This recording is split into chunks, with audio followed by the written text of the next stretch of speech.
New legal trouble for New York real estate heir Robert Durst. The family of Kathleen Durst, his first wife, now suing him for $100 million, citing a rarely used law to go after her husband, who is a longtime suspect in her disappearance.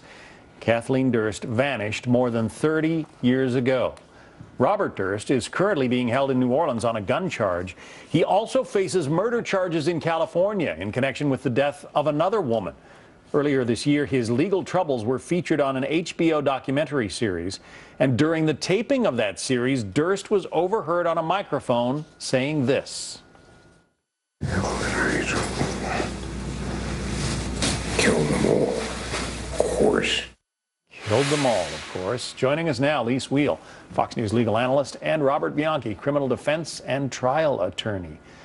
That whispered confession, he was wearing a wireless mic. He had just been confronted with some evidence that he apparently didn't know was out there regarding some of these murders, goes into the bathroom with his wireless mic still on and says, "What did I do? Killed them all, of course." Is that a confession? It absolutely is a confession. I know a good defense attorney is going to try to twist that around and say that's not really what he meant. He's already smiling there, but it is absolutely a confession. I mean, any regular person would take that to be a confession. Now, why he even entered into agreeing to do the HBO series is beyond me.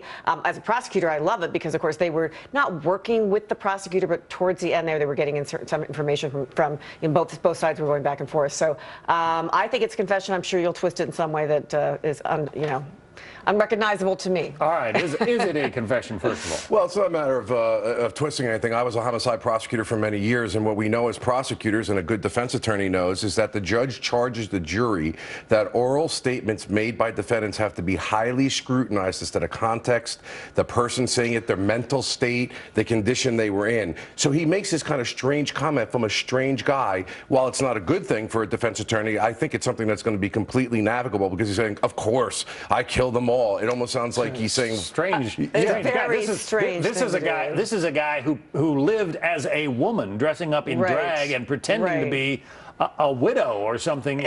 Very strange in that way. And also, this is a guy who's worth about what, $100 million. That's what this lawsuit is all about. His worth here. He went back and tried to get a portion of this wife's estate, which is valued at about $123,000. That's pittance to him, and they only get a portion of it as well because the mother was going to get a part of it. So this guy just seemingly wants attention for anything. All right, so let's get back to this $100 million lawsuit. If the family were to win it, it would basically bankrupt Robert Durst. He's been estranged from his family forever, but they are worth a huge amount of money. His share is supposedly $100 million.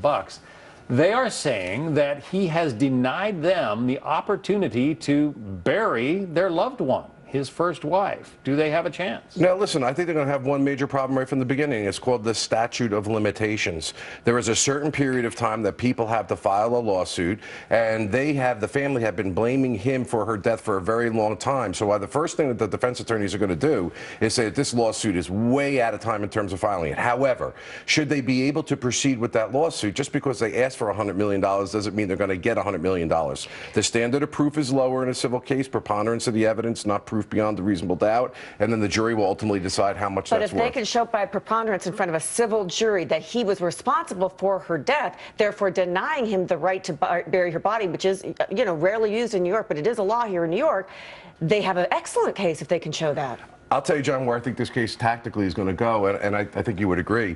He's in a very difficult legal position here because he's got criminal charges pending against him, and cops and prosecutors are dying waiting for him to speak in this civil case. So any decent defense lawyer in the civil case is going to say, exercise your right to remain silent. And if he does that, the civil judge may enter a default judgment in favor of the plaintiffs against him because he refused to cooperate in the civil case. He is legally between a rock and a hard place right now with this case. Because if he's the only one that can really figure out where that body is, then he is denying, if they can show that, that's the issue. If he's denying them of that, or the family of that, then he's violating this law. All right. It is fascinating to watch. Really is. That documentary really uncorked so many things in his life.